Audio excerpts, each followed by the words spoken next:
Well, what our residency here is about working out the fine points of it. But yeah, we have a very strong concept. Our game is called Tourist Trap, and it's a scavenger hunt across time, where you recreate photos from Margate's past and present.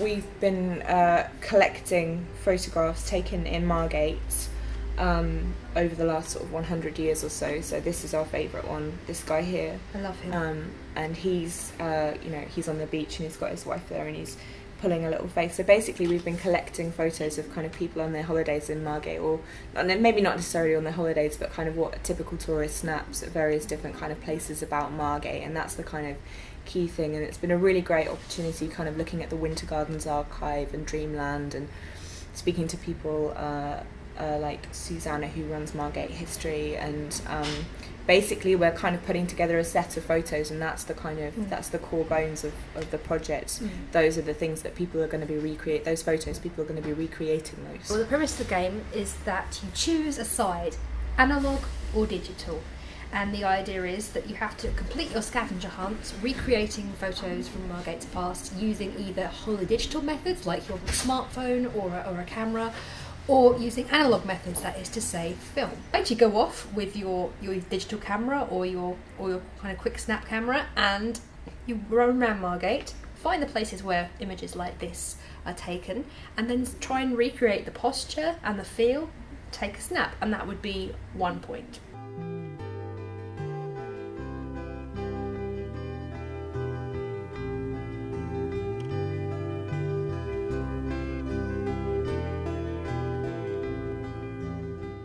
Our first impressions of Margate, we didn't really know what to expect. We knew it was obviously by the sea.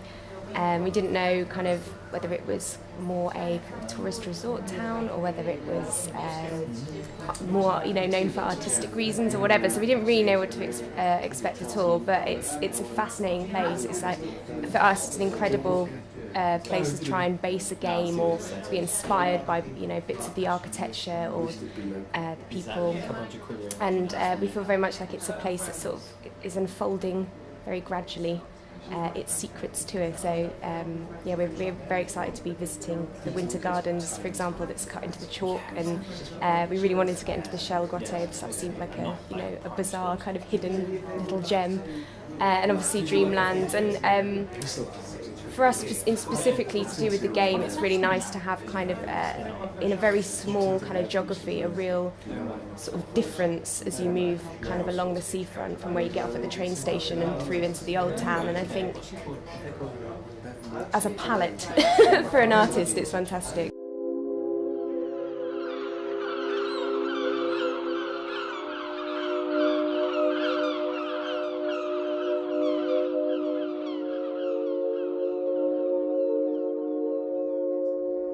Today's my first day in Margate. It's part of the Margate Games residency, and I haven't been here for years actually. I came here a few times when I was a kid in the 80s. Very, very vivid memories of Dreamland and Ben Bon Brothers, as it was known then. I used to love roller coasters, but even then it was looking a little bit sort of tired. And now, of course, its decline is all fully achieved. But so it was really nice to see it today. It was difficult to kind of get an impression of what it was like even when I was there, because it's almost completely empty and deserted. But I've also been looking back into the history of Dreamland, and when it opened it was like super grand and absolutely beautiful, really high quality little steam engines and beautiful modern looking buildings, and everything was white and clean, and it just seemed like a really popular, classy place to come. I quite like the idea of just having a game, some sort of computer game where you have a physical interface, like maybe you are actually chucking like something at this computer game. I don't know, it's just the birth of an idea at this stage, but if I can somehow recreate those sort of games, those kind of funfair games, but with digital technology and yet real physical things that you throw or shoot. And probably lasers. There's always lasers usually these days in my work. It's just a thing.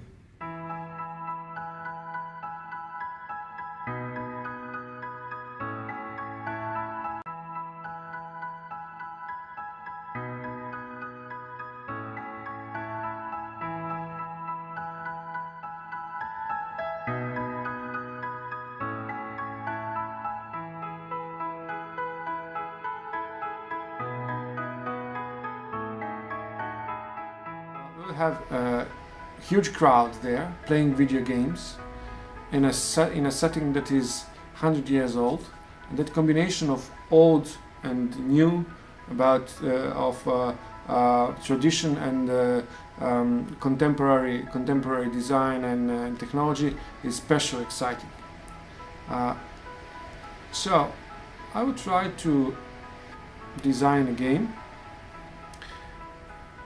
where you will lead or you will guide your character through the winter gardens and make encounters with random passers-by, participants of the festival, within a story.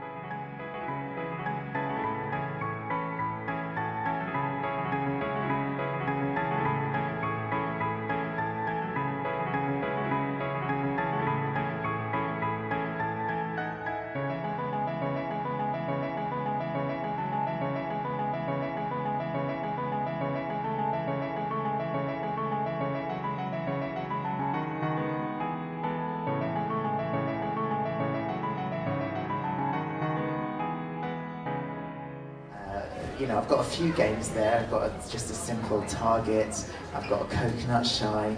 I've got like something that looks like asteroids. But they're all projected by laser, and that's quite fun to me because that's all sort of like the style from my childhood, from the 80s. You know, this sort of vector graphics. But I'm using Nerf guns, so it's Nerf guns firing at these laser targets, and the Nerf guns obviously are a very big part of kids' culture today. I don't want to go too deep into the technology. Come and find me later and by all means have a play. I'm going to try and keep it running most of the weekend. Pretty tricky to sort of detect where the bullets hit the wall. That was a big part of my challenge, and there's lots of maths and lots of crazy experiments. Thankfully it seems to be working okay now. But yeah, come and try it out. They played the game and it was brilliant, and they did a whole bunch of stuff we didn't expect them to do. Yes! Which was really, really good, and they had a lot of fun and played and they were silly and... The big thing is that the analogue and digital teamed up together, which we didn't see coming at all. It was really surprising. So, yeah, and we expect that there'll be things that we haven't thought of or accounted for when there are real live people playing it, and that's brilliant. And it's a prototype, and just the hope is that people have fun. We've played it and we had a lot of fun, so that was the idea.